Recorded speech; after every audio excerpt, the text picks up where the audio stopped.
Hello everyone, and welcome back to my Natlan speculation miniseries. Today, I want to talk about the culture of Natlan and the characters we'll be able to meet in this upcoming nation. Natlan is now less than 2 months away, so we're probably going to learn a lot more about these topics very soon. Now, this video does contain spoilers for the quests listed on screen now, so if you haven't done those, you have been warned. With all that said though, let's get right into the video.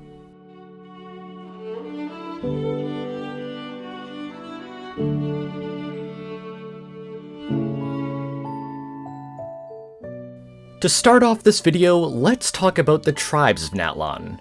We learn from Lectuaire and Fontaine's Maritime Harbor that Natlan is home to many different tribes, and that each follows their own rules and customs. Back during Tennock's era, there were 6 major tribes that existed within Natlan. It's unknown if that number is the same today, but if the 6 symbols in the Saurian teaser also represent a tribe each, then it can be assumed that there are still 6 major tribes. Now, the specifics of these tribes aren't very well known at the moment, but we do learn a bit about one of them from Ranjit. He tells us about the Nanitskayan people, also known as the Children of Echoes. They are said to live and work in the mines of Eastern Natlan, somewhere we'll likely visit quite early on in Natlan. Additionally, we know about the Children of Murata, Vanessa's tribe who left Natlan over 1,000 years ago for unknown reasons. Now, the people of Natlan work together with the dragons native to the region, which are better known as Saurians. They act as companions to the people of Natlan, with their warriors even dressing in imitation of their companions. There are many different types of Saurians, some of which we got a glimpse of in the recent Saurian teaser. The first one shown is the land-drilling Tepetli Sauri, who live in the mines of Eastern Natlan. Since this is the same location where the Children of Echoes live, it can be assumed that they are the main companions of this tribe. We also learn about a flying Saurian called the Iktama Sauri, which could be this one showed towards the end of the teaser. I have made a video which talks more about the Saurians though, so I recommend watching that as well. Anyways, Natlan is known to be the land of war, matching the ideal of their Archon. According to Nouvellette, war in Natlan is a constant that rages like an undying flame, and even the Fatui Harbinger Il Capitano has joined in on the fighting. However, it's currently unknown what exactly this unending conflict is really about. It likely has something to do with the Pyro Archon's ideal of war, but I'll cover my ideas later on in this video. Speaking of ideals, the people who live in Natlan have their own. As of the making of this video, we have not met a single NPC from Natlan. Fortunately, Ranjit did give us a bit of explanation for this. He says that the people of Natlan have a lot of reservations about leaving their homeland, but he does not believe it is due to a fear of unfamiliar environments. He doesn't say more than this, so we may have to wait for more information to find the truth behind this mystery. Now then, let's move on and talk about the few characters that we do know about from Natlan. First up, we have Janssen. She was first seen as the representative for Natlan's Archon quests in the Travail trailer. Unfortunately, unlike the Fontaine characters a year ago, we don't have much information on what her personality is like, and we can only speculate. Based on what we see in Travail though, I think it is very likely that Janssen will either be Pyro or Geo. Pyro seems to be the more likely option, as fire does show up in her hand when she uses her power.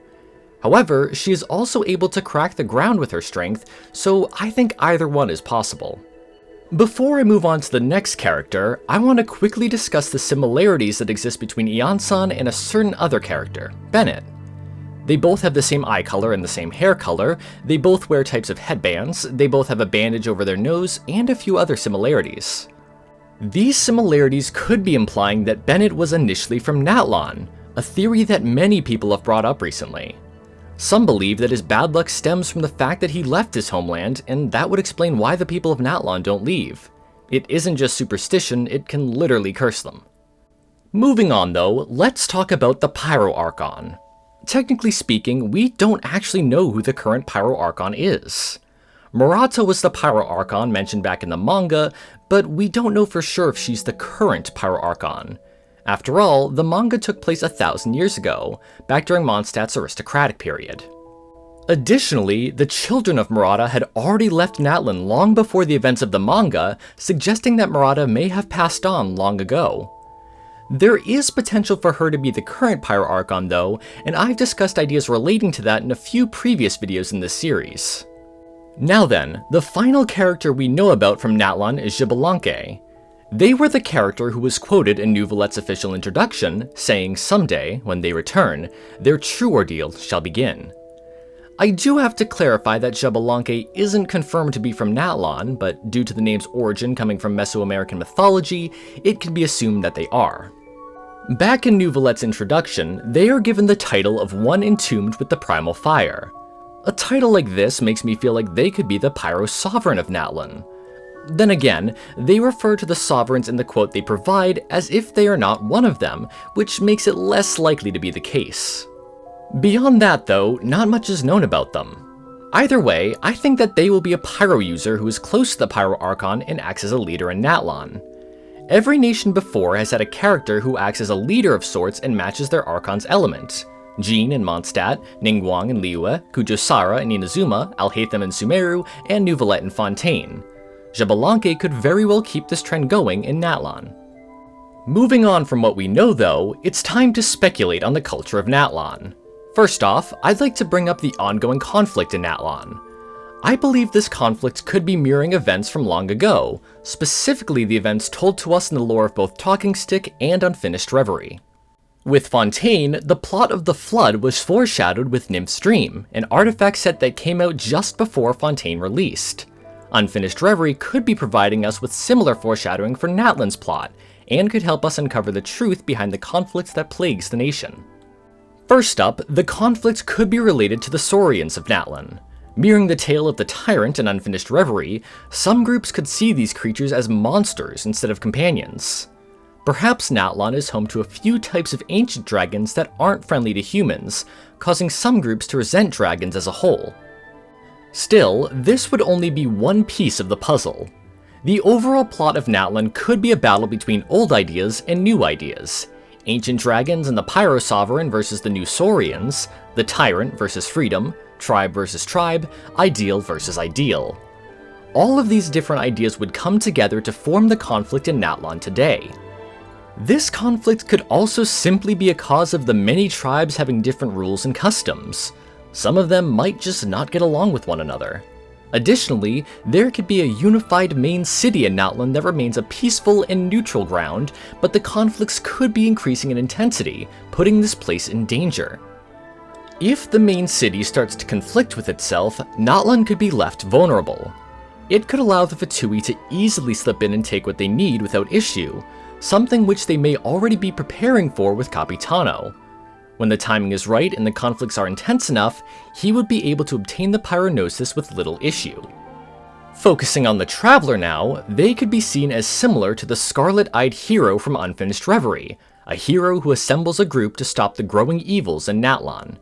Similar to Tanakh, our job may be to reunite the tribes and fight against a common enemy, whether that be the Fatui, the Abyss, or something else. Instead of fighting themselves, the people of Natlan could fight a bigger threat together. For the last section of this video, I want to go over a few of my character ideas for Natlan. These characters are purely my own speculation and are mainly here for fun, so let's get right into my ideas. The first idea for playable characters would be the tribe leaders of Natlan's 6 major tribes. I'm not sure if all of the tribe leaders would be playable, but having at least one does seem quite likely. They could have an outfit that matches their Saurian, with their vision matching their Saurian's element as well. For their kits, they could even have a Saurian companion who provides buffs or acts as a summon. I really hope at least one of the tribe leaders are playable, and that not all of them are NPCs. Anyways, the next character I had an idea for would be an adventurer. As I've said throughout this video, the people of Natlan tend to not want to leave their homeland for a currently unknown reason. So, we could meet a character who goes against this convention, wishing to see the world beyond Natlan. They would be a member of the Adventurers Guild who explores places in Natlan, such as the Mare Javari, but also wishes to travel far into Teyvat to see what the other nations have to offer. As for more specific details, I think they could be a rock climber as well. They could utilize the Geo element to scale massive cliffs and explore new lands, while also using a bow as a grappling hook of sorts. They could also use the grappling hook bow in battle to group enemies together. Now, the final character idea I have for today is an archaeologist. From what we've seen so far, Natlan seems to be home to quite a lot of ruins. We could get a character who explores and investigates these ruins, hoping to unlock the history of Natlan that has been burned away from years of war. For their element, they could use Anemo, allowing them to access hard-to-reach places when investigating ruins. Additionally, Anemo could also allow them to hear history on the wind, something which a few Anemo characters have been shown to do to a point. They could also create a special Anemo shield in combat, protecting themselves and history from attack. Anyways, that's pretty much it for my thoughts on the characters and culture of Natlan. We'll be getting more teasers for Natlan soon, and I'll be releasing the Natlan Mega video soon as well, just like I did for Fontaine last year. In the meantime, if you want more Natlan lore, I recommend the rest of my Natlan speculation miniseries, which each go over a wide range of topics. I would love to hear what ideas you all have for the culture of Natlan in the comments below as well. Anyways, that's it for this video. Thank you so much for watching. Sources and further readings are also in the description if you want to check them out. I hope you all have an amazing day, and I'll see you all in the next video.